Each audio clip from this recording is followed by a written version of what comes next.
இயற்கையும் இறைவனும் ஆனந்த கண்ணீர் விட்டதுதான் அந்த மழை.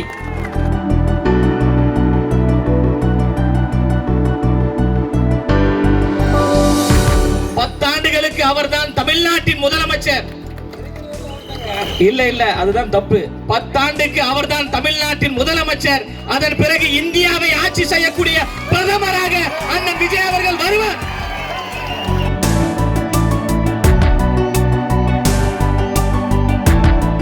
நூறு நாள் ஆட்சி, 100 ஆண்டுகள் சாட்சி.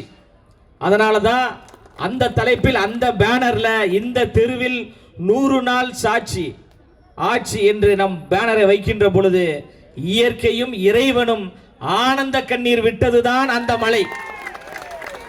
இந்த ஆட்சி என்பது மக்களுக்கான ஆட்சி, இந்த ஆட்சி என்பது மண்ணுக்கான ஆட்சி, நேர்மையான ஆட்சி என்பதற்காகத்தான் வான தேவதையே ஆனந்த கண்ணீர் விட்டு நம்மளை வரவேற்றார்கள். எங்களையும் உங்களையும் வரவேற்றதுதான் அந்த மழை துளி.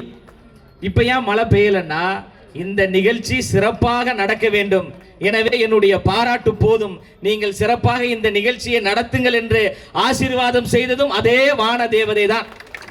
இன்று தமிழ்நாடை ஆட்சி செய்யக்கூடிய முதலமைச்சராக அண்ணன் விஜய் அவர்கள் இருக்கிறார். 10 ஆண்டுகளுக்கு அவர்தான் தமிழ்நாட்டின் முதலமைச்சர். இல்ல அதுதான் தப்பு. 10 ஆண்டுக்கு அவர்தான் தமிழ்நாட்டின் முதலமைச்சர். அதன் பிறகு இந்தியாவை ஆட்சி செய்யக்கூடிய பிரதமராக அண்ணன் விஜய் அவர்கள் வருவார். அன்றே சொன்னார் லயோலாமணி, அன்றே சொன்னார் லயோலாமணி என்று பல வீடியோவை பார்த்திருப்பீங்க. இன்றே சொல்கிறேன், வருங்கால பாரத பிரதமரே அண்ணன் ஜோசப் விஜய் அவர்களே, இந்த இந்தியாவை ஆட்சி செய்யக்கூடிய எல்லா தகுதியும் உங்களுக்கு இருக்கிறது.